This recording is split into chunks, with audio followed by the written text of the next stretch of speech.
नमस्ते गौतम जी। मैंने पिछली बार आपको 2 प्रश्नों के साथ छोड़ा था, हाँ। तो आप कृपया इसके बारे में हमको बताएं। एक तो हम लोग भाषा और वाक्य की ओर जाएंगे। उससे पहले आपने पूछा था कि अरूप को कैसे समझें, क्योंकि हम रूप में ही देखना चाहते हैं, है ना। इसीलिए हमारे यहाँ भक्ति कवियों में कुछ लोगों ने सगुण भक्त हुए हैं, सूरदास, तुलसीदास, कुछ निर्गुण हुए हैं जैसे कबीर। तो रूप में देखने में कोई बुराई नहीं है, लेकिन पहले ये सोच ले, पहले जब तत्व को आप समझ जाएंगे तो आप रूप में देखिए चाहे रूप को देखिए। लेकिन जब तत्व को नहीं समझे हुए हैं तब धोखा होता है। होता कैसे है कि हम जो तत्व हैं, अरूप हैं, उसने आइडेंटिफाई कर लिया अपने आप को शरीर से। तो रूप पहले यहाँ से शुरू कैसे भीतर से हो रहा है, बाहर से नहीं हो रहा है। अब उस शरीर की आँख है, आँख भीतर नहीं देखती, बाहर देखेगी जी। तो आँख के लिए बाहर रूप चाहिए ना, शरीर के आँख के लिए, जो कि हम एक्चुअली है ही नहीं। तो शरीर के आँख को बाहर का रूप देना, लेकिन उसको ये भी ध्यान दिलाना है कि तुमको उस रूप में अरूप नहीं दिखेगा। इसलिए रविन्द्रनाथ ठाकुर कविता लिखते हैं कि रूप सागरे डूब दिए छी अरूप रतन चाहिए हमारे। हाँ भैया, पेते चाहिए, कुछ भी आप उस लाइन हो सकता है। रूप के सागर, ये सागर है ना, रूप का है, लेकिन हमें चाहिए अरूप। तो रूप सागरे डूब दिए छी अरूप रतन आशा कोरी। आशा कर रहे हैं अरूप की, वो कवि बोल रहा है, क्योंकि वो हाँ रत्न, अरूप रत्न जो, हाँ उसको रत्न दे रहे हैं क्योंकि कविता में बोल रहे हैं, इसलिए एक ऐसा रत्न जो अरूप है। आशा उसकी हम कर रहे हैं कि किस आशा में डुबकी लगाई है रूप के सागर में, क्योंकि हम अरूप रत्न मिलेगा, क्योंकि समुद्र में रत्न मिलता है। क्या बात है। ये वो रविन्द्रनाथ की कविता है। तो अरूप को वो देखना चाहता है कौन, जो कवि है, जो ऋषि अर्थ में कवि है, जिसकी बात हम लोग शुरुआत में की थी। तो वो अरूप को देखना चाहते हैं। अरूप को देखना चाहते हैं यानी शरीर की आंख से नहीं देखना चाहते हैं। जैसे कई बार होता है कि हम कलम की स्याही से लिखते हैं, कई बार आत्मा की स्याही से लिखते हैं, है ना। तो आत्मा की भी कोई आंख हो सकती है, हृदय की भी आंख हो सकती है, अभी की भी कोई आंख हो सकती है। तो जब हम लोग को बात करने के लिए एक शब्द चाहिए, इसलिए आंख बोल रहे हैं। तो हम दरअसल भीतर महसूस करना चाहते हैं अरूप को, जिसको बोल ऐसे रहे हैं कि हम अरूप को देखना चाहते हैं। क्योंकि हम जब अरूप के में नहीं हैं, रूप के लेवल से शुरू हो रहे हैं, जीव हैं और ब्रह्म नहीं हैं, तब तो हम लोग उस भाषा में ही एक्यूमुलेट हो चुके हैं ना, एकस्टम्ड हो चुके हैं। अब हम उस भाषा से भाषा के पार जाना चाहते हैं। तो हमारे इसीलिए वैदिक साहित्य में कई प्रकार की भाषा बनाई गई है। एक है पोइटिक लैंग्वेज, जिसमें पोइट्री लिखी गई है, यानी कि वेद। दूसरा हमारे माइथोलॉजिकल लैंग्वेज यूज़ किया गया है।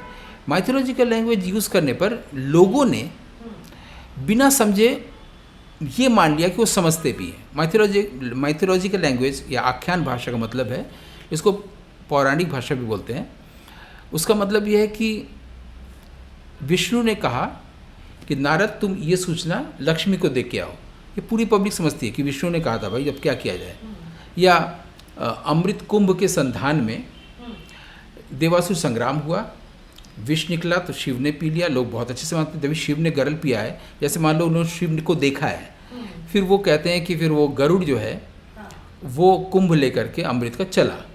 अब गरुड़ का असर पूरी पृथ्वी में किसी व्यक्ति ने नहीं देखा है, क्योंकि माइथोलॉजिकल चीज़ है, एक बर्ड है जैसे फिनिक्स। अब उसमें से कहीं कहीं पर छलक गया है, तो वो इलाहाबाद में नदी में छलक के गिरा है, पूरा विश्व मानता है, जाके कुंभ स्नान करता है। ये सब फिजिकल लेवल पर है वो माइथोलॉजिकल, क्योंकि इतना विश्वसनीय हो गया है। कैसे हो गया है? एक लैंग्वेज के कारण, जो पोइटिक नहीं है, माइथोलॉजिकल है।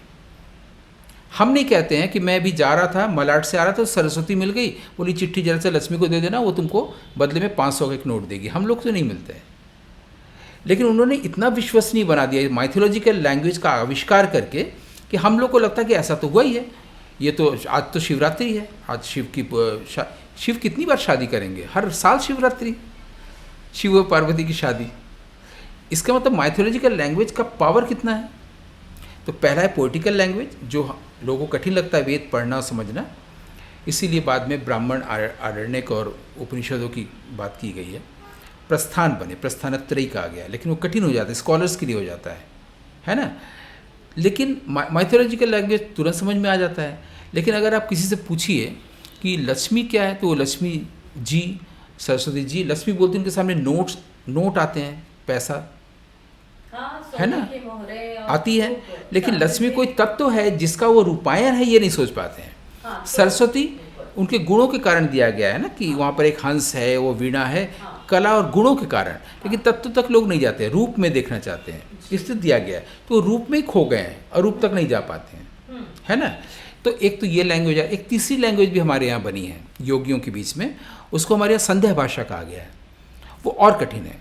उन्होंने क्या किया है कि हम लोग रूप की जो पदावली है, रूप की दुनिया में जो शब्द इस्तेमाल करते हैं, वो उन्हीं शब्दों को एक खास अर्थ में प्रयोग कर दिया, आध्यात्मिक अर्थ में, और लोगों के लिए वो उल्टा हो गया है। जैसे कि शेर खड़ा होकर के गाय चरा रहा है। अब आप शेर जानते हैं, चराना जानते हैं, गाय जानते हैं, लेकिन आपके मीनिंग के अनुसार नहीं, उल्टा हो गया है।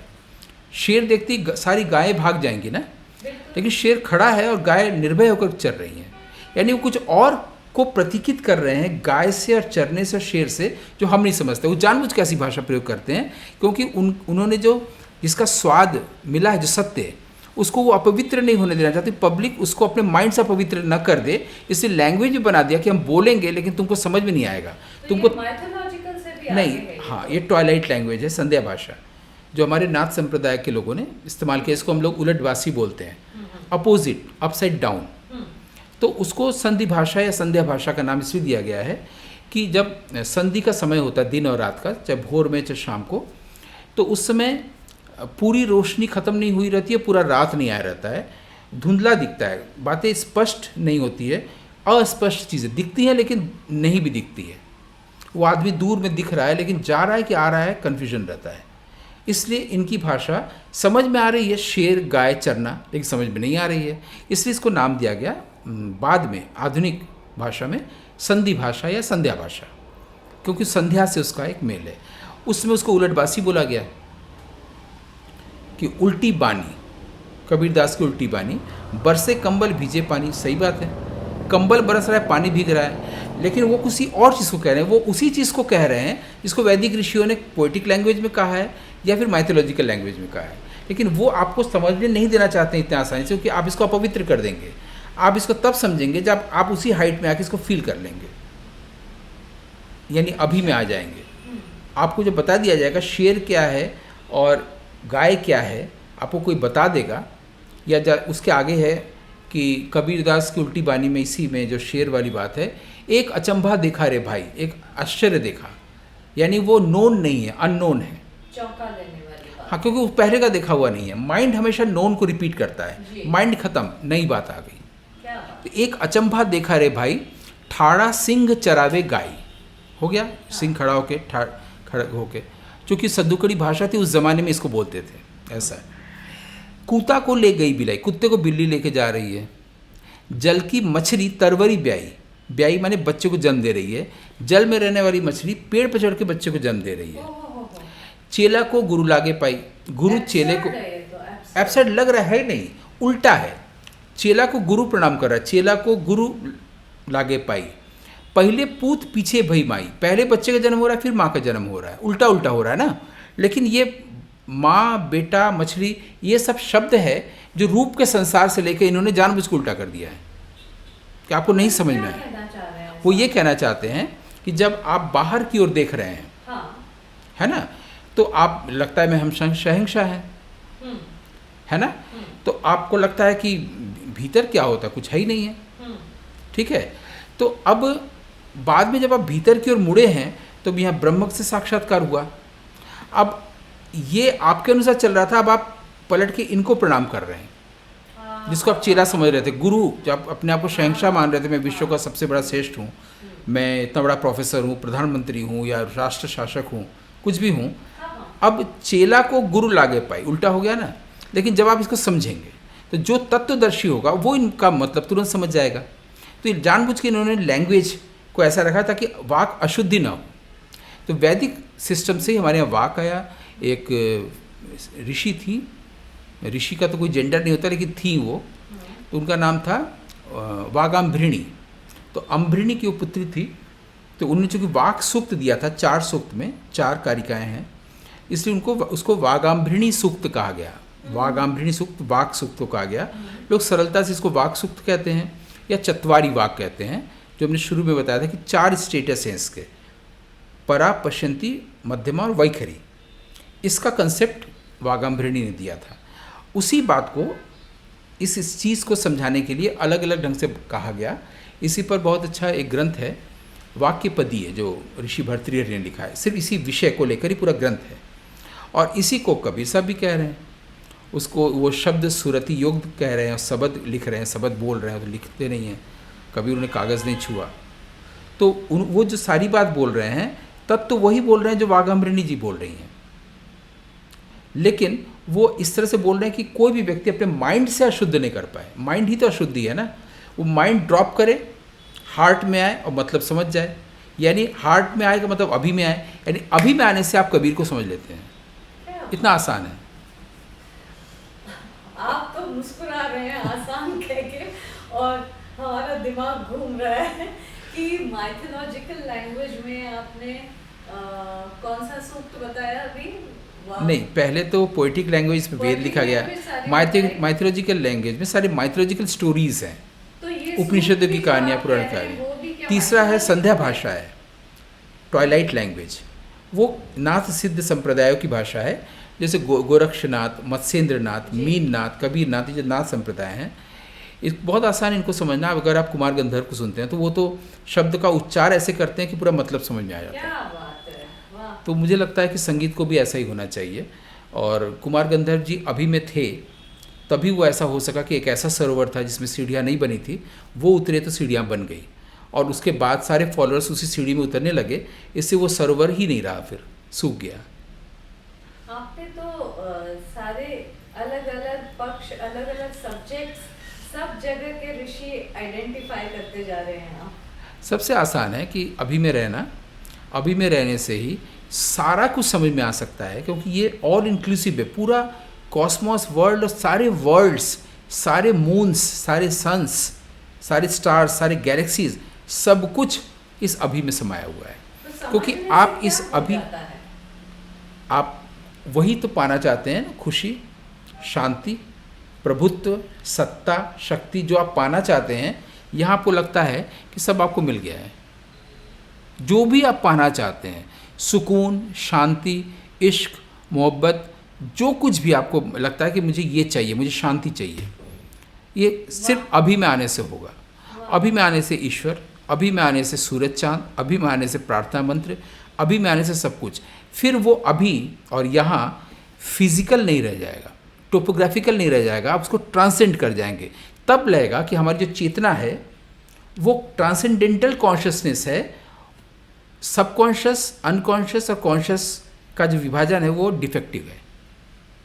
वो कॉन्शियसनेस ट्रांसेंड करता है, हम टाइम को ट्रांसेंड करते हैं, लॉ ऑफ कॉजेशन को हम लोग ट्रांसेंड करते हैं, लॉ ऑफ कर्मा, जिसको आजकल बोलते हैं कर्मा, तुम्हारा कर्म ऐसा तो फल ऐसा मिलेगा। कर्म जिसको लिए गीता में कहा गया है कि कर्म की शुद्धि कैसे करें, कर्म से कोई बच नहीं सकता, बहुत शुद्ध है उसकी गति, सूक्ष्म है उसकी गति, आप उसको भी ट्रांसेंड कर जाते हैं सिर्फ इस अभी में रह के। लॉ ऑफ कॉजेशन, जो नेचर जिससे कोई बच नहीं सकता है, आप कर्मा के जो लॉ है उसको भी ट्रांसेंड कर जाते हैं, क्योंकि आप ट्रांसेंडेंटल कॉन्शियसनेस हैं, हम एवर क्रिएटिव डायनेमिक फोर्स हैं इस अभी में। फिर आप अभी को जब ट्रांसेंड कर जाते हैं तब वो उसको भी अभी ही कहते हैं, बस स्पेलिंग में फ़र्क आ जाता है। हम जब अभी लिखते हैं तो दीर्घ ही लिखते हैं, तब वो अभी हो जाता है, वो हर्षई हो जाता है। उसी के आधार पर बुद्ध के जो त्रिपिटक हैं, तीसरा पिटक का नाम है अभिधम्म पिटक, उसमें छोटी है, ट्रांसेंडेंटल कॉन्शियसनेस को कहने के लिए उसमें माइंड के बारे में, साइकोलॉजी के बारे में पूरा विस्तार से कहा गया है। अभी अभी आपने कहा कि अभी में रहने से आप टाइम को भी ट्रांसेंड, अभी को भी ट्रांसेंड कर जाते हैं, अभी को भी, क्योंकि कॉन्शियसनेस का नेचर है कि वो हर वक्त अपने आप को ट्रांसेंड करता रहता है, इसी उसको कहा गया है ट्रांसेंडेंटल कॉन्शियसनेस। और ये अभी है जिसको हम हार्ट कह रहे हैं। तो अगर आपको कर्म को ट्रांसेंड करना है, हमने कुछ गलती हो गई, कर्म ऐसा कर दिया, अब मैं क्या करूं, इसका फल मिलेगा, यानी माइंड है।